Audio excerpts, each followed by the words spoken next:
Paide ralli on taas tulemas. Alari Lunts ja Kärt Kõll täna tutvustasid Paide linnavalitsusele plaane.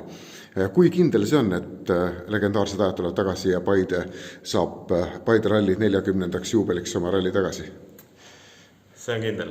Täna oleme Eesti meistrivõistluse kalendris ja korraldamine täie hooga käib. Kas on piisavalt palju toetust olnud? No alati võiks rohkem olla, aga ütleme nii, et saame hakkama. See on Eesti meistrivõistluste etapina kalendris kirjas juba? See on Eesti meistrivõistluste etapina kalendris kirjas juba. Kas see tähendab seda, et ka praegune abi küsimine ka Paide linnalt, kui mõni asi ei õnnestu, siis elatakse üle ja asi tuleb, me võime välja kuulutada, et septembris sõidetakse rallit Paides? Igal juhul. Täna on meil eelarve põhimõtteliselt koos, sponsorid on suures järgus, on võla juba kalla pannud ja mina suudan küll öelda, et Paide ralli tuleb. Siin on alati kaks küsimust raja suhtes. Kas atraktiivset linnakatset on ja kas Sõprusauk läheb käiku? 100% mõlemad on olemas.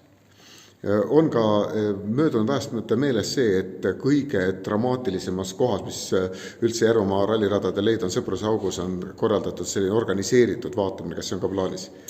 Sõprusauku tuleb päris kindlasti pealtvaatamisala ja ka tribüün ja kõik sinna juurde kuulub. Sõprusaugus olen mina näinud ära selle situatsiooni, kuidas fotograaf hüppab auto eest ära, mis järgmisel hetkel maandub raginel võsas. Turvanõuded lähevad järjest karmimaks. Kas te oled arvestanud ka sellega, et sellega tõusevad ka rallikulud ja olukord on muutunud? Jaa, see on kindlasti ralli eelarvest peaaegu pool, mis on mõeldud turvalisusele ja kõik on Autospordiliiduga ehk siis Autospordiliidu terava silmal.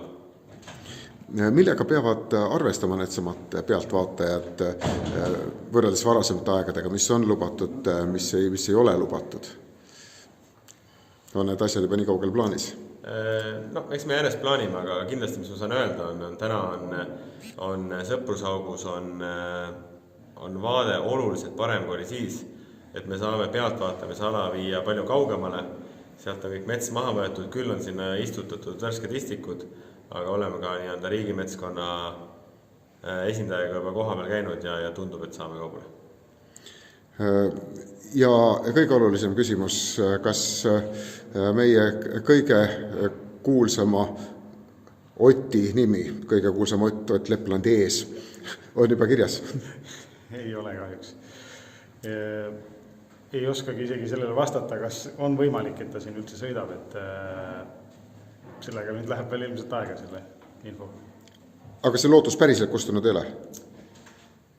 See lootus päriselt kustunud ei ole, aga see lootus tundub pigem ebareaalne arvestades MM kalendrit. Aga kui see on Eesti meistrivõistluste etapp, see tähendab, et kõik teised, kelle maailmameistri-tiitlid on alles ees, peavad siia põhimõtted tulema, kui nad tahavad olla edukad? Kui nad tahavad olla hooaja lõpuks Eesti meistrid, siis kindlasti nad peavad kohal tulema. Edu organiseerimisel ja meie poolt jääb öelda, et me ilmselt kohtume siis Ralliraadio stuudios.